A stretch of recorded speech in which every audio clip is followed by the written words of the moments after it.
Saya bacakan pertanyaan pertama, Pendeta. Lukas G. mau tanya, apakah di akhir zaman bangsa Israel akan musnah?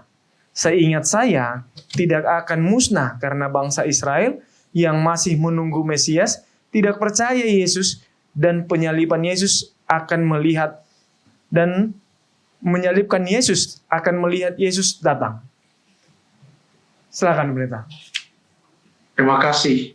Ini pertanyaannya adalah apakah suatu bangsa akan musnah? Disebutkan di sini kebetulan bangsa Israel. Menurut saudara Lukas, sebab seingatnya tidak akan musnah karena mereka masih menunggu Mesias. Kategorisasi siapa yang selamat dan siapa yang binasa pada akhir zaman, khususnya pada waktu kedatangan Tuhan Yesus yang kedua kali, bukanlah berdasarkan bangsa. Jadi kategorinya bukan bangsa ini selamat, bangsa ini binasa, bukan. Melainkan berdasarkan tabiat dan sambutan mereka kepada berita selamat yang diberikan oleh Yesus Kristus di dalam firman Tuhan. Makanya di dalam Alkitab, contohnya di dalam Wahyu pasal 21 ayat yang ke-8, yang menuliskan siapa-siapa saja yang akan binasa. Disebutkan di sana, tetapi orang-orang penakut, orang-orang yang tidak percaya, orang-orang keji, orang-orang pembunuh, orang-orang sundal, tukang-tukang sihir, penyembah-penyembah berhala, dan semua pendusta, mereka akan mendapat bagian mereka di dalam lautan yang menyala-nyala oleh api dan belerang.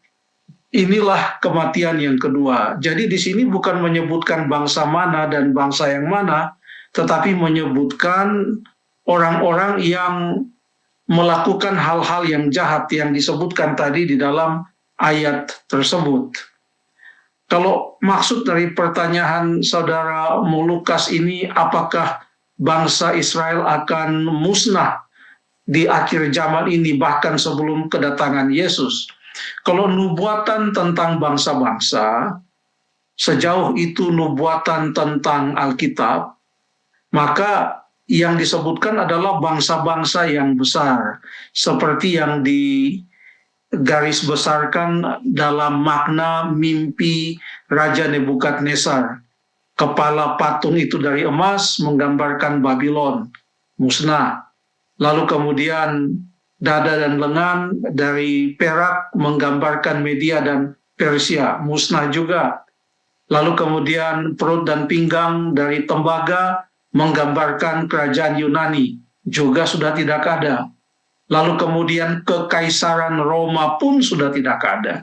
Yang ada sekarang adalah negara Italia di sana. Ada kota Roma, tapi itu bukan lagi kekaisaran Roma. Lalu ada 10 kerajaan yang dinubuatkan di dalam Daniel 2, bahkan Daniel yang ke-7. Dari yang 10 itu 3 sudah tidak ada. Masih ada 7 kerajaan, dan mereka ini adalah negara-negara yang ada di Eropa sekarang ini yang masih di dalam bentuk kerajaan. Mereka adalah pecahan dari kekaisaran Roma. Mereka tumbuh dari kekaisaran Roma. Mereka melepaskan diri dari kekaisaran Roma, dan itu dinubuatkan di dalam Alkitab. Tidak ada di sana disebutkan tentang Israel.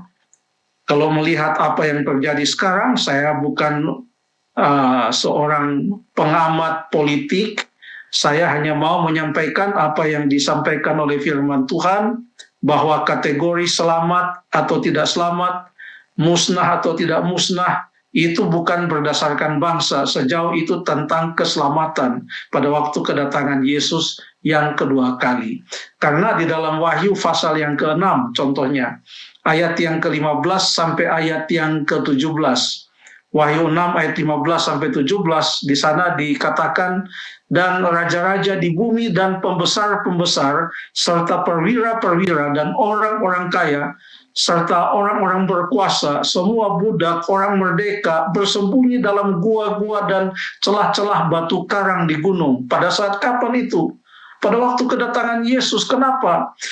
Karena mereka tidak tahan untuk melihat cahaya kemuliaan Tuhan. Mereka digambarkan berseru kepada gunung-gunung dan kepada batu-batu karang. Di ayat yang ke-16 Wahyu 6, runtuhlah menimpa kami dan sembunyikanlah kami terhadap Dia yang duduk di atas takhta dan terhadap murka Anak Domba. Sebab sudah tiba hari besar murka mereka, dan siapakah yang dapat bertahan? Jeffrey dan Cato dan pemirsa, perhatikan dalam ayat ini, ayat yang ke-15 dikatakan raja-raja di bumi. Jadi bukan hanya satu kerajaan, tetapi siapa saja yang menentang Allah, yang tidak mau menerima keselamatan yang diberikan oleh Tuhan, mereka itu tidak akan tahan untuk melihat kedatangan Tuhan Yesus yang kedua kali. Pada saat Yesus datang pada kali yang kedua, menurut Wahyu 1 ayat yang ke-7, semua mata akan melihat. Tapi ada yang waktu melihat tidak tahan dan dia binasa oleh kemuliaan Allah. Ada yang melihat dengan sukacita karena mereka bersedia untuk menyambut kedatangan Yesus dan mereka akan diangkat masuk ke dalam kerajaan sorga. Jadi sekali lagi, kategorisasi selamat, tidak selamat, binasa atau tidak binasa, itu bukan berdasarkan bangsa di zaman akhir ini. Tetapi setiap individu, siapa yang percaya kepada Tuhan, menurut Alkitab, merekalah yang akan diselamatkan. Terima kasih.